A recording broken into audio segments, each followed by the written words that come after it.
Logos ministry या चॅनलमध्ये आपणा सर्वांचे हार्दिक स्वागत आहे। जगाचा तारणारा प्रभू येशू ख्रिस्त याच्या अति पवित्र नावामध्ये मी ॲलन लोबो आपणा सर्वांना शुभेच्छा देत आहे। हे चॅनल सबस्क्राइब करणाऱ्या सर्वांचे मी हृदयपूर्वक आभारी आहे।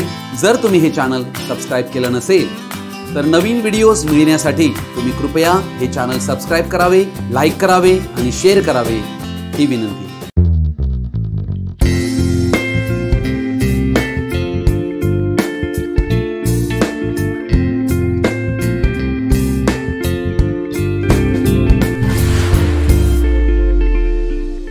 प्रभू येशू ख्रिस्ताची स्तुती असो। माझ्या प्रिय भाव बहिणीनो, प्रभू येशू ख्रिस्त आपणातील सर्वांस त्याचा स्वर्गीय आशीर्वाद देव। आज आम्ही एका महत्त्वाच्या विषयाकडे आमचं लक्ष लावणार आहोत आणि त्या विषयाचं शीर्षक आहे चिंतामुक्त जीवन। हा विषय अत्यंत महत्त्वाचा विषय आहे। लूका वर्तमान याचा 21 अध्याय याचं 34 आणि 35 वचन मी आपण सर्वांसमोर वाचू इच्छित आहे। तुम्ही सांभाळा, नाहीतर कदाचित अधाशीपणा, दारूबाजी व संसाराच्या चिंता यांनी तुमची अंतकरणे भारावून जाऊन तो दिवस तुम्हावर पाशाप्रमाणे अकस्मात येईल, कारण तो अवघ्या पृथ्वीच्या पाठीवर राहणाऱ्या सर्व लोकांवर त्याप्रमाणेच येईल। प्रभू येशू ख्रिस्ताची ही वचनं आहेत आणि प्रभू येशू ख्रिस्ताने आम्ही ज्या समयात राहत आहोत या समयाविषयी ही भविष्यवाणी दिलेली आहे। अर्थात या संपूर्ण जगावर पाश येणार आहे आणि तो पाश अकस्मात येणार आहे। परंतु या पाशामध्ये अडकणारे 3 प्रकारचे व्यक्ती आहेत। अधाशीपणात गुंतलेले, दारूबाजीत गुंतलेले आणि संसाराच्या चिंतेत गुंतलेले। आजचा विषय जो आहे हा चिंतेचा विषय आहे। या चिंतेतून तुम्हाला आणि आम्हाला मुक्त होणं फार फार आवश्यक आहे। चिंता ही काही दृश्य दिसत नाही, ही एक अदृश्य शक्ती आहे। ही चिंता जी आहे ही अंधकाराची शक्ती मनुष्य जातीवर पापाच्या कारणामुळे राज्य करीत आहे। चिंतेच्या द्वारे आमचा नाश व्हावा ही या दुष्ट सैतानी शक्तीची इच्छा आहे। ही एक भ्रमिष्ट करणारी सैतानी युक्ती आहे। चिंता सतावणारा विचार आहे आणि हा विचार जो आहे हा आम्हाला चैन पडू देत नसतो, ज्याद्वारे मनुष्याला एका जाळ्यामध्ये गोवण्यात येते आणि त्याला पकडण्यात येते। यासाठी मनुष्याची मनोवृत्ती, त्याच्या भावना यामध्ये एक मनोविकार त्यांना जडावा। त्यांच्या शरीरावर, मनावर, त्यांच्या आध्यात्मिक जीवनावर, भावनिक जीवनावर त्याचा विपरीत परिणाम व्हावा ही सैतानी शक्तीची इच्छा आहे। म्हणून मनुष्याला तो पीडत असतो। चिंतेच्या द्वारे करोडो लोक हताश जीवन, नैराश्येतील जीवन जगत आहेत। दिवस रात्र त्यांना चिंता पछाडत आहे। चिंतेने त्यांच्या जीवनातील शांती, आनंद आणि विसावा नष्ट करून टाकलेला आहे। आज अनेक लोक हताश, निराश, चिंताग्रस्त का आहेत? जीवनातील परिस्थितीमुळे त्यांना झोप येत नाही। चिंतेच्या कारणामुळे ते अस्वस्थ असतात, सारी रात्र ते गोळ्या घेत असतात। मनुष्याच्या हावभावावरून, त्याच्या चेहऱ्यावरून चिंताजनक परिस्थिती लगेच दिसून येते। चिंता व्यक्तीच्या जीवनामध्ये भीती निर्माण करीते व मनुष्याला चिंतेद्वारे गुलाम बनविते। चिंता हा भविष्याविषयी नकारात्मक विचार आहे, जो आम्हाला आमचे भविष्य वर्तवू इच्छितो। चिंता जी आहे ही मनुष्याच्या जीवनामध्ये नैराश्य निर्माण करीते, उदासीनता निर्माण करीते। मनुष्य खिन्न आढळत असतो, त्याच्या चेहऱ्यावरचा आनंद निघून जात असतो। चिंतेचे वास्तविक अनेक स्तर आहेत। चिंता वेगवेगळ्या स्तराची असते, चिंतेचे वेगवेगळे प्रकारही आहेत आणि चिंता जे उच्च प्रकारचा स्तर गाठते त्यावेळेला मनुष्याला जीवन नकोसे वाटू लागते। मनुष्याचं जीवन आत्महत्येकडे प्रवृत्त होते। म्हणूनच या सर्व चिंतेच्या मागे सैतानी प्रभाव आहे, सैतानी शक्ती आहे आणि यावर विजय प्राप्त करणे, यांतून आमच्या स्वतःची मुक्ती करणे हे आमचं कर्तव्य आहे। चिंता करून कोणालाही आपले प्रश्न सोडविता येत नाहीत।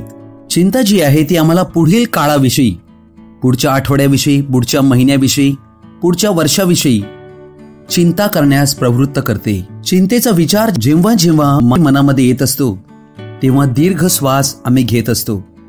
अर्थात आमच्या श्वासावर हा विपरीत परिणाम करीत असतो। आमच्या रक्ताभिसरणावर, ग्रंथींवर, हृदयावर विपरीत परिणाम करीत असतो. अनेक वेळेला चिंतेमुळे व्यक्तींचे डोके दुखत असते, रक्तदाब वाढत असतो, थकवा जाणवत असतो. अनेक वेळेला रात्री झोप येत नसते. अपचनाचा त्रास त्यामुळेच होत असतो. अल्सर किंवा हृदयांतील धडधड वाढणे, अशा प्रकारे शरीरावर चिंतेचा विपरीत परिणाम होत असतो. नीतिसूत्र्याचा 12 अध्याय 25 वचन म्हणते, मनुष्याचे मन चिंतेने दबून जाते, परंतु गोड शब्द त्याला आनंदित करतो. अर्थात या ठिकाणी आम्हाला एक सत्य प्रकट करण्यात आलेलं आहे की मनुष्याचं मन जे आहे हे चिंतेच्या द्वारे दबून जात असते, ओझं येत असते. अशी परिस्थिती जेव्हा येते त्यावेळेला काही लोक दारू, नशापान, ड्रग्ज वगैरे गोष्टींच्या आहारी जात असतात. अशा प्रकारे या चिंता मनुष्याला नाशाकडे नेत असतात. चिंता ही कुरकुरीच्या आत्म्याला उत्पन्न करीते, आमची दिशाभूल करीते व आमचं लक्ष विचलित करण्याचं कार्य करीते. चिंता ही मनाला विभागते. चिंतेचा परिणाम आमच्या वागण्यावर होत असतो. चिंता येताच आम्ही देवाला विसरून जातो व आम्हाला वाटू लागते, देव माझ्या या सर्व परिस्थितीत कुठे आहे? चिंता ही केवळ समस्येमध्येच आम्हाला केंद्रित ठेवत असते. आमचं लक्ष केवळ समस्येकडेच लावित असते. अशा वेळेला आमच्या जीवनामध्ये आशा राहत नाही. आमच्या जीवनामध्ये असमाधानीपणा निर्माण होत असतो. काय तुमच्या जीवनामध्ये असे काहीतरी चालले आहे काय ज्यामुळे आज तुम्ही चिंतातूर आहात?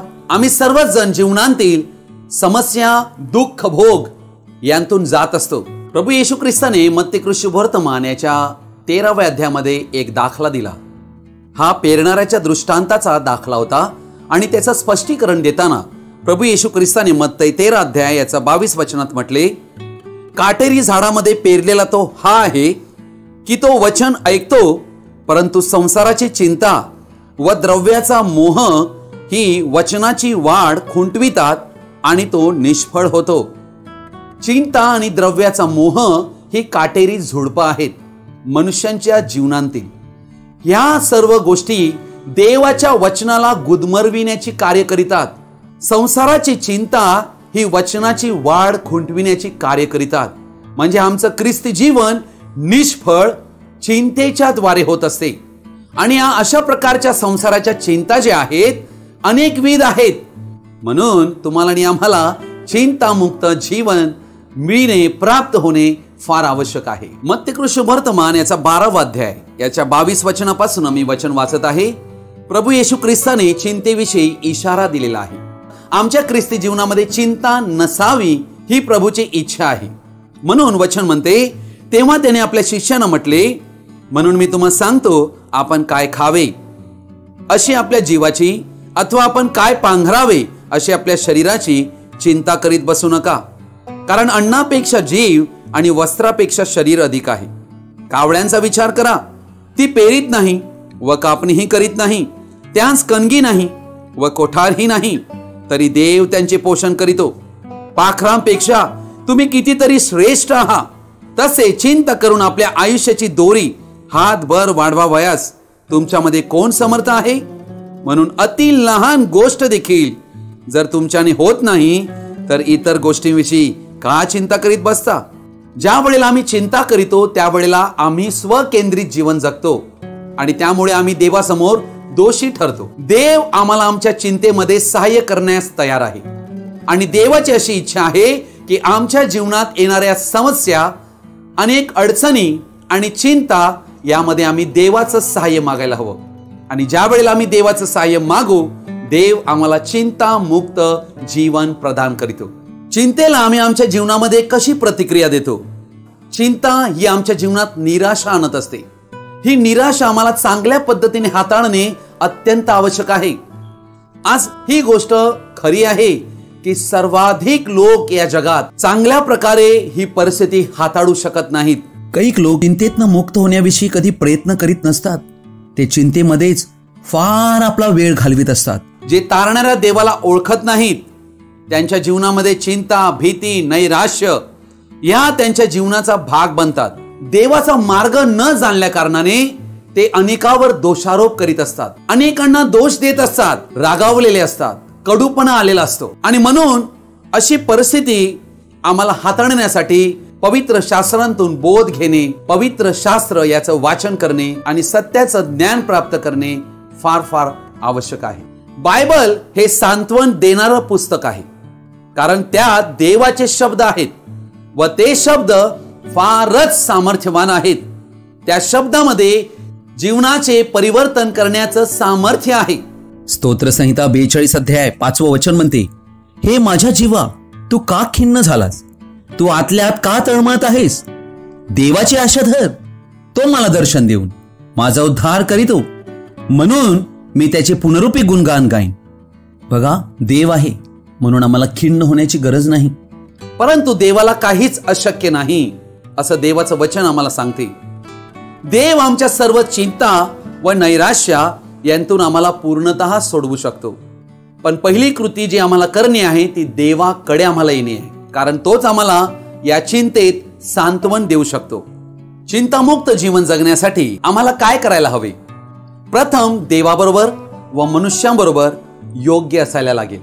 लक्षात घ्या, आमच्याकडून जे चुकले आहे ते आम्हाला बरोबर करावे लागेल. आम्ही केलेल्या पापामुळे जर चिंता येत असतील तर आम्हाला देवाजवळ कबुली द्यावी लागेल.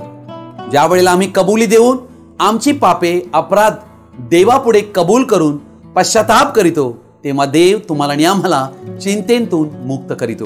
स्तोत्रसंहिता 34 अध्याय 18वं वचन म्हणते, परमेश्वर भग्न हृदयी लोकांच्या सानिध्य असतो, अनुतप्त मनाच्या लोकांचा तो उद्धार करीतो. म्हणूनच आमचे हृदय देवापुढे पश्चातापाने भग्न व्हायला हवे. अशा वेळेला देव आमचे हृदय पाहतो, आमच्यावर दया करीतो, कारण तोच उद्धार करणारा परमेश्वर आहे. म्हणून याकोबाचं पत्र याचा 4था अध्याय 8वं वचन म्हणते, देवाजवळ या म्हणजे तो तुम्हा जवळ येईल. बघा, आम्हाला देवाजवळ जायचं आहे, मग देव आमच्या जवळ येईल. अहो पापी जन हो, हात निर्मळ करा. अहो द्विबुद्धीच्या लोकांनो, आपली अंतकरणे शुद्ध करा. येशूचं रक्त आहे जे आम्हाला शुद्ध करीते, म्हणून आम्हाला ख्रिस्ताच्या त्या क्रुसाजवळ यायचं आहे, जेथे आमच्या जीवनाचे परिवर्तन आहे. बघा, वचन 10 म्हणते, प्रभू समोर नम्र व्हा म्हणजे तो तुम्हास उच्च करील. आम्हाला देवापुढे नम्र व्हायचं आहे. आमचे दोष आम्हाला स्वीकारायचे आहेत. ज्या वेळेला आम्ही आमचे दोष स्वीकारतो, तो विश्वासनीय देव आहे. तो आम्हाला आमच्या सर्व पापांतून सोडवितो, तेव्हा आमच्या चिंता निघून जातात. पेत्राचे पहिले पत्र याचा 5वा अध्याय आणि याचं वचन 7वं म्हणते, त्याच्यावर तुम्ही आपली सर्व चिंता टाका, कारण तो तुमची काळजी घेतो. हे वचन एक अद्भुत आश्वासन आम्हाला देत आहे. देवाची इच्छा नाहीये की आम्ही समस्या व आमच्या जीवनातील ओझे स्वतःहून वहावे. ते देवाकडे आणावे. देवाचे सहाय्य प्रार्थनेच्या द्वारे आम्ही मागावे. ते सर्व ओझे देवावर सोडून द्यावे असे वचन आम्हाला या ठिकाणी शिकवित आहे. म्हणून आमची चिंता देवावर टाकणे हे शिकणं फार आवश्यक आहे. आमची चिंता देवावर टाकण्यासाठी प्रार्थना हे माध्यम आहे. प्रार्थनेच्या द्वारे आमचे अश्रू, आमचे दुःख, ज्या काही गोष्टींची चिंता आम्हाला वाटत आहे ते देवाच्या हाती सोपवून देणे. कारण देव एकमेव परमेश्वर आहे. एकमेव असा व्यक्ती आहे जो मनुष्यांची हृदय जाणतो आणि त्याच्या सर्व चिंतेतून त्याला सोडवू शकतो. देव आमच्या जीवनातील समस्या स्वतःवर का घेऊ इच्छितो? कारण तो आमची काळजी करीतो. हे प्रथम आम्ही समजणं आवश्यक आहे. आमच्याशी जे काही व्यक्तिगतरित्या घडत आहे त्या प्रत्येकाची काळजी देवाला आहे. देवावर आम्ही भरोसा करायला हवा आणि देवाचं चांगुलपण आम्ही ओळखायला हवं. स्तोत्रसंहिता 55 अध्यायात एक अद्भुत आश्वासन आम्हाला देण्यात आलेलं आहे. वचन 22 म्हणते, तू आपला भार परमेश्वरावर टाक, परमेश्वरावर टाक म्हणजे तो तुझा पाठिंबा होईल. नीतिमानाला तो कधीही ढळू देणार नाही. हे देवाचं अद्भुत वचन आहे. आमचा भार, आमचं ओझ आम्हाला देवावर टाकण्यास सांगितलं आहे, कारण तो आम्हाला पाठिंबा देतो आणि तो नीतिमानाला कधीही ढळू देत नाही. हे आहे देवाचं अद्भुत आश्वासन. या वचनावरच आम्हाला दावा करून ख्रिस्ती जीवन जगायचं आहे. मत्ती शुभवर्तमान याचा 11वा अध्याय 28, 29 आणि 30 वचन मी आपणापुढे वाचत आहे. अहो कष्टी व भाराक्रांत जन हो. बघा, जे प्रत्येक व्यक्ती चिंतेने ग्रस्त आहेत त्यांच्यावर एक ओझं आहे, एक भार आहे आणि अशामुळे ते कष्टी झालेले आहेत. परंतु वचन म्हणते, अहो कष्टी व भाराक्रांत जन हो, तुम्ही सर्व मजकडे या, म्हणजे मी तुम्हाला विसावा देईन. ख्रिस्तापासनं, देवापासनं प्राप्त होणारा विसावा आमच्या जीवनातील चिंतेवर उपाय आहे.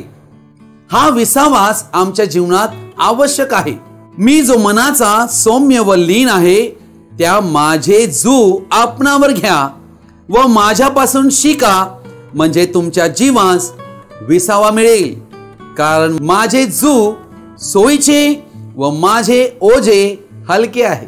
येशूचे ओझे हलके आहे म्हणून तो आम्हाला घ्यायला लावतो आणि आम्हाला शिकवितो की तुम्ही माझ्यापासून शिका. बघा, एक बैलाची जोडी असते. एक बैल पूर्णतः कसे नांगरावे हे शिकलेला असतो, पण दुसरा बैल त्याला अनुभव नसतो. तो देखील त्याच्याबरोबर जोडण्यात येतो. यासाठी जो अजूनपर्यंत प्रशिक्षित नाही त्या बैलाला त्याने शिकवावे.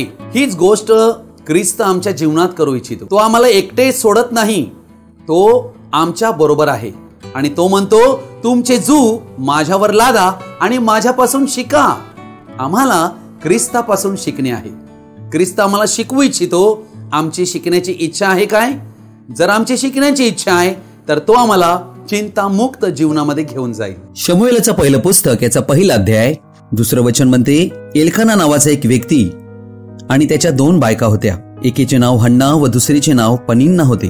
पनिन्नेस मुलेबाळे झाली होती, पण हन्नेस काही अपत्य नव्हते. 5वं वचन म्हणते, हन्नेस तो दुप्पट वाटा देई, कारण तिच्यावर त्याची प्रीती असे, परंतु परमेश्वराने तिची कूस बंद केली होती.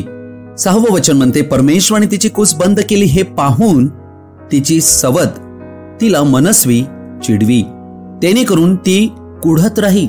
या ठिकाणी आम्हाला एक कौटुंबिक परिस्थिती आढळत आहे आणि या कुटुंबामध्ये कशा प्रकारचं एक वातावरण निर्माण झालेलं आहे.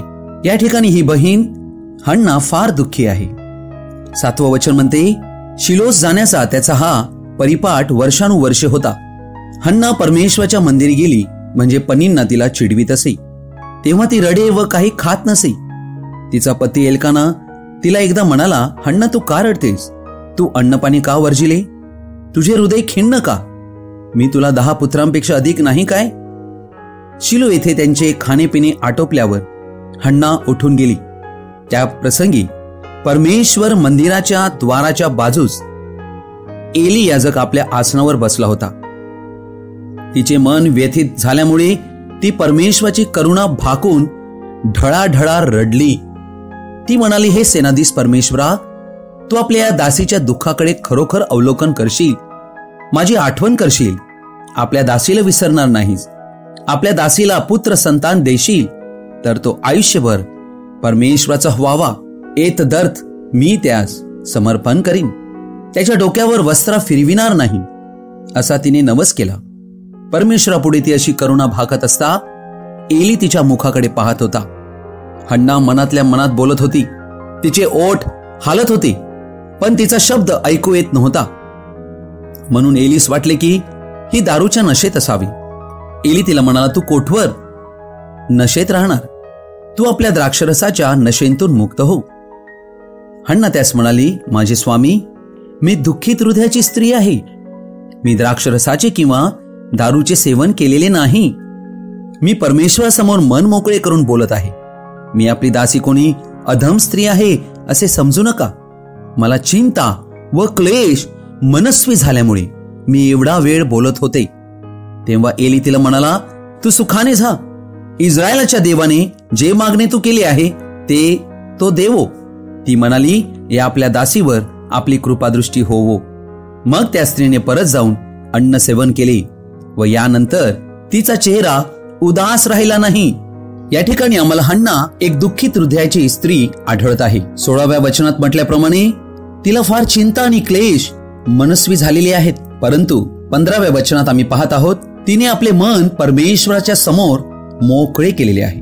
10वं वचन म्हणते की तिचं मन व्यथित झाल्यामुळे ती परमेश्वराची करुणा भाकून ढळाढळा रडली. आमच्या जीवनातील हरेक दुःखाच्या परिस्थितीत आमचे अश्रू आम्ही कोणा मनुष्यापुढे ढाळता कामा नये. आमचे अश्रू आम्ही सर्व समर्थ परमेश्वर, ज्याला सर्व काही शक्य आहे, त्या देवापुढे ढाळणं फार फार आवश्यक आहे. 18वं वचन म्हणते, ती म्हणाली, या आपल्या दासीवर आपली कृपादृष्टी हो. मग त्या स्त्रीने परत जाऊन अन्न सेवन केले. यानंतर तिचा चेहरा उदास राहिला नाही. हे आहे देवाचं सामर्थ्य. माझ्या प्रिय भाऊ बहिणींनो, जेव्हा आम्ही देवापुढे खऱ्या हृदयाने येतो, आमचं मन मोकळं करतो, त्याच्या पुढे आमच्या सर्व चिंता मांडतो, त्यावेळेला आमचा चेहरा उदास राहत नाही. आमचा चेहरा आनंदित होतो. आमचं हृदयातील दुःख दूर होतं. परमेश्वर याला आमच्या जीवनाचा केंद्रबिंदू बनविणे फार फार आवश्यक आहे. आमच्या जीवनात अनेक चिंता असतात, पण त्या चिंता आम्ही देवापुढे घेऊन आलो पाहिजे, तरच देव आम्हाला त्यांतून सोडवितो. हे उदाहरण आम्हाला काय दाखवते? जरी आम्ही चिंतेत असू, नैराश्येत असू, तरी त्यांतून परमेश्वर आम्हाला मुक्त करीतो. फिलिप्पीकरास पत्र याचा 4था अध्याय आणि याचं वचन 6 आणि 7 मी आपणासमोर वाचत आहे. कशाविषयीही चिंताक्रांत होऊ नका, तर सर्व गोष्टीविषयी प्रार्थना व विनंती करून आभार प्रदर्शनासह आपली मागणी देवाला कळवा. हे आमचं कर्तव्य आहे. म्हणजे आम्ही कोणतीही चिंता जरी आम्हाला सतावत असेल, कोणत्याही प्रकारची, कोणत्याही स्तराची चिंता असो, देवाचं वचन आम्हाला शिकविते, आज्ञा देते की तुम्ही कशाविषयी चिंताक्रांत होऊ नका, तर सर्व गोष्टीविषयी प्रार्थना करा. प्रार्थना चिंतेवर विजय मिळवून देते. आणि प्रार्थना करीत असताना आम्ही आभार प्रदर्शनासह देवाचे आभार मानायला हवे. देव आमच्याकडून आभार प्रदर्शनाची अपेक्षा करीतो. आभार प्रदर्शन आवश्यक आहे, कारण आभार प्रदर्शनाद्वारे आम्ही एक आत्मविश्वास असतो की देव माझी काळजी करीत आहे, देव माझ्यावर प्रेम करीत आहे, देवामध्ये हे सामर्थ्य आहे की तो मला सोडवू शकतो, कारण देवाने तसे आश्वासन मला दिलेले आहे. इब्री लोकास पत्र 4था अध्याय आणि याचं 15 वचन म्हणते, कारण आपल्या सर्वांच्या दुर्बलतेविषयी ज्याला सहानुभूती वाटत नाही असा आपला प्रमुख याजक नाही, तर तो सर्व प्रकारे आपल्याप्रमाणे पारखलेला होता, तरी निष्पाप राहिला. तर मग आपल्यावर दया व्हावी आणि ऐनवेळी सहाय्यासाठी कृपा मिळावी, म्हणून आपण धैर्याने कृपेच्या राजासनात जवळ जाऊ. तुमच्याने आमच्यासाठी एक प्रमुख याजक आहे, जो ख्रिस्त येशू आहे, जो आमची संपूर्ण दुर्बलता जाणतो आणि त्याला आमची सहानुभूती आहे. म्हणून आम्हाला त्याच्यावर भरोसा करून त्याला धन्यवाद देणे आहे. आम्ही त्याचे आभार मानणे आहे. आमची मागणी देवाला कळविणे आहे. ही गोष्ट आमची आहे. हे जर तुम्ही कराल, मग 7वं वचन आम्हाला आश्वासन देत आहे. तर वचन म्हणते, म्हणजे सर्व बुद्धी सामर्थ्याच्या पलीकडे असलेली देवाने दिलेली शांती तुमची अंतःकरणे व तुमचे विचार ख्रिस्त येशूच्या ठाई राखेल. विचाराचं जग आहे. हे विचार जे आहेत, इकडूनच चिंता येत असते, त्या ठिकाणी देव कार्य करायला सुरुवात करेल आणि आम्हाला त्या शांतीमध्ये तो राखेल.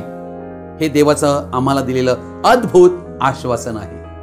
हे आम्ही पकडायला हवं, यावर आम्ही विश्वास करायला हवा. जेव्हा आम्ही देवाला आमच्या समस्या देतो, तेव्हा देवाने आम्हाला आश्वासन दिलेलं आहे की तो आम्हाला शांती देईल. आणि ही शांती आमच्या मनुष्याच्या बुद्धीच्या सामर्थ्याच्या पलीकडे असेल. अर्थात ही देवाची शांती आहे.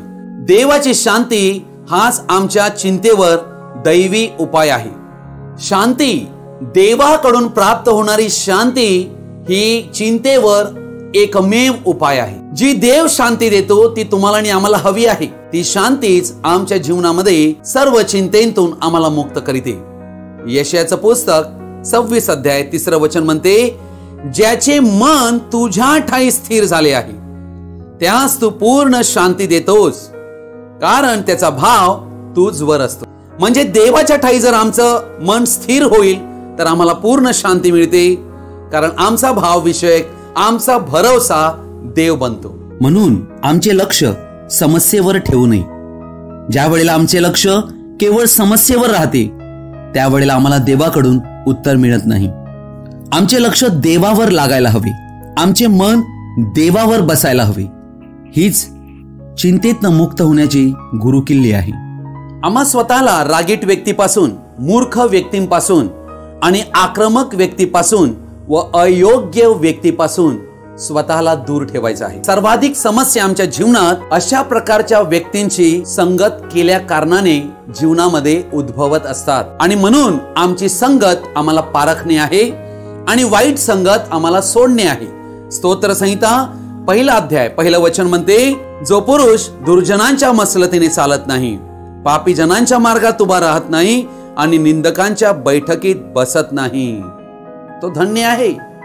प्रिय भावा बहिणीनो, या 3 गोष्टींपासून आम्हाला आमच्या स्वतःचं रक्षण करणे आहे. वाईट संगत आम्हाला सोडणे आहे. नीतिसूत्र याचं पुस्तक 17 अध्याय 22 वचन म्हणते, आनंदी हृदय हे उत्कृष्ट औषध होय, खिन्न हृदय हाडे शुष्क करीते.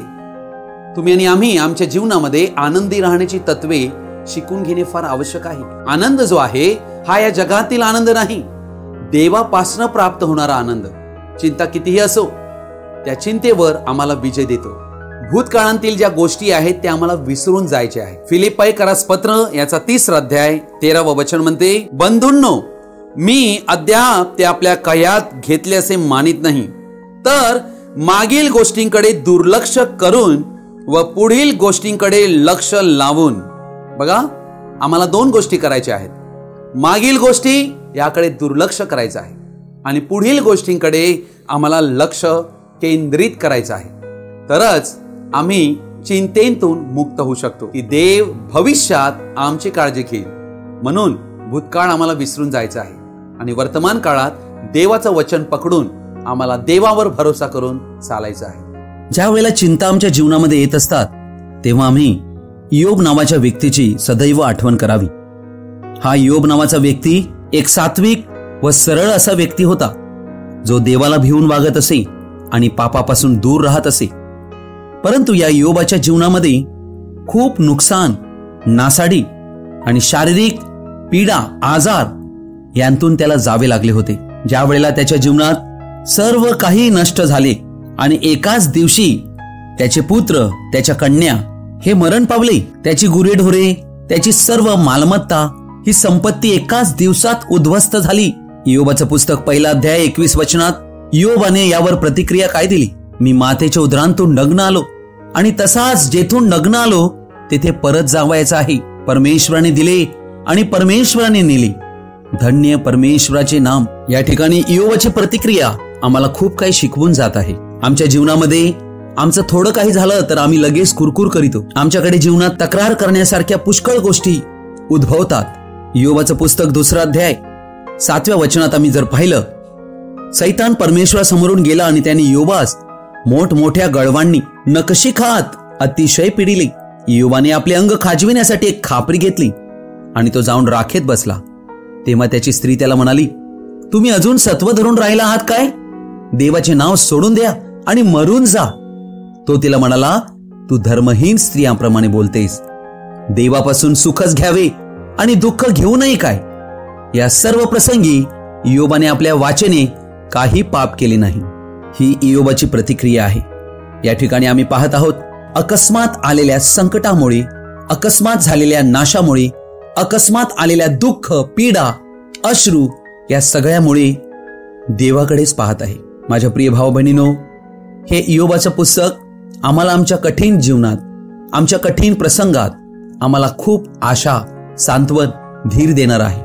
रोमकरास पत्र याचा 8 अध्याय 28 वचन म्हणते, परंतु आपल्याला ठाऊक आहे की देवावर प्रीती करणाऱ्यांस, म्हणजे त्याच्या संकल्पाप्रमाणे बोलाविलेल्यांस, देवाच्या करणीने सर्व गोष्टी मिळून कल्याणकारक होतात. ही गोष्ट आम्हाला कधी विसरता कामा नाही. हे अद्भुत असं अभिवचन आहे. जीवनात कितीही नकारात्मक परिस्थिती का असेना, जर आम्ही देवावर प्रेम करीतो तर देव आमच्या जीवनामध्ये अशी काही कार्य करीतो की नकारात्मक परिस्थिती बदलून आमच्या जीवनामध्ये आमचं कल्याण, हित होतेच होते. आणि म्हणूनच आम्ही देवावर सदैव प्रेम करायला हवं. देवावर प्रेम करण्याद्वारे जीवनातील परिस्थितीवर आम्ही स्वार होऊ शकतो, चिंतेवर विजय प्राप्त करू शकतो. योहान कृष्णवर्तमान 16 अध्याय 33 वचन म्हणते, माझ्या ठाई तुम्हाला शांती मिळावी. आम्हाला शांती आम्ही ख्रिस्तामध्ये जेव्हा येतो तेव्हा आम्हाला शांती मिळते. तुम्ही आणि आम्ही ख्रिस्तामध्ये बनून राहिलो पाहिजे. ख्रिस्त हा शांतीचा राजकुमार आहे आणि ख्रिस्ताने म्हटले आपली फुंकर मारून, मी माझी शांती तुम्हास देतो, जग देते तशी नव्हे. आज ख्रिस्ताची शांती आमच्या हृदयात राज्य करायला हवी. माझ्या ठाई तुम्हाला शांती मिळावी म्हणून मी तुम्हाला या गोष्टी सांगितल्या आहेत. जगात तुम्हाला क्लेश होतील. बघा, येशूने आम्हाला कळविलेलं आहे आम्हाला क्लेश होणार, म्हणून आम्ही या गोष्टी अगोदरच जाणून आम्ही चाललं पाहिजे. पण येशूने पुढे म्हटले, तरी धीर धरा, मी जगाला जिंकले आहे. हे प्रभू येशूचं अद्भुत आणि दैवी अभिवचन आहे. येशूने म्हटले, मी जगाला जिंकले आहे. या शब्दावर तुम्हाला आणि आम्हाला विश्वास करण्याची गरज आहे. असं वचन, असे शब्द या पृथ्वीवर कोणीही म्हटलेले नाही. प्रिय भाऊ बहिणीनो, मला आशा आहे की आजचा संदेश जो तुम्ही ऐकलेला आहे, तुम्हाला यांतून सत्याचा प्रकाश मिळालेला आहे. देव तुम्हाला आणि आम्हाला चिंतेतून मुक्त करण्यास तयार आहे. आज आमच्या जीवनात काहीही चिंता असो, येऊया प्रभूकडे आणि प्रभूच्या हाती आम्ही देऊया. त्या चिंतेतून देव आम्हाला मुक्त करेल. मी प्रार्थना करू इच्छितो आपणा सर्वांसाठी. हे स्वर्ग आणि पृथ्वी यांच्या निर्माणकर्त्या, विश्वाच्या निर्माणकर्त्या, सर्व समर्थ, सर्व शक्तिमान देव बापा, मी माझ्या या भावा बहिणींना घेऊन तुझ्या चरणाशी येत आहे. प्रभू येशू, आज माझे हे भाऊ आणि बहीण आपल्या जीवनातील वेगवेगळ्या स्तरामध्ये चिंताग्रस्त आहेत, परंतु तू आम्हाला अभिवचन दिले आहे की सर्व चिंतेतून तू आम्हाला सोडवितो. परमेश्वराला शरण येणाऱ्याला तू कधी टाकत नाहीस, म्हणून तू दया आणि अनुग्रह पाठव. माझ्या या भावा बहिणीच्या जीवनात तुझा आशीर्वाद या भावाला, या बहिणींना तू दे. त्यांच्या जीवनातील सैतानाचे चिंतेच्या द्वारे आलेले प्रभाव कायमचे येशू ख्रिस्ताच्या नावाने नष्ट होऊ दे. जे रक्त कल्वरी ख्रिस्तावर तू सांडलेले आहे, त्या रक्ताखाली मी त्यांना घेऊन येत आहे. त्यांना चिंतेतून कायमचं मुक्त कर. त्यांच्या पापांची, अपराधांची क्षमा कर. तुझी कृपा त्यांना प्राप्त हो. ही प्रार्थना प्रभू येशू ख्रिस्त, जो आमचा मुक्तिदाता आणि तारणारा, त्याच्या पवित्र नावात मागतो. आमेन. या संदेशाद्वारे जर तुम्हाला स्पर्श झाला असेल, मी तुम्हाला विनंती करीन, तुम्ही आपल्या मित्र परिवारांबरोबर हा शेअर करा, की जेणेकरून त्यांच्या जीवनातल्या परिस्थितीत ते चिंतेत न मुक्त होऊ शकतील. प्रभू येशू ख्रिस्ताची कृपा तुम्हा सर्वांसाठी कायम राहो. आमेन, आमेन, आमेन. आपण हा संदेश ध्यानपूर्वक आणि शेवटपर्यंत पाहिल्याबद्दल आपणा सर्वांचा मी हृदयपूर्वक आभारी आहे. हा संदेश पाहिल्यानंतर तुम्हाला नक्की काय कळले, काय वाटले, तुम्ही या गोष्टी कमेंट बॉक्समध्ये कळवाव्या ही विनंती. धन्यवाद. God bless you.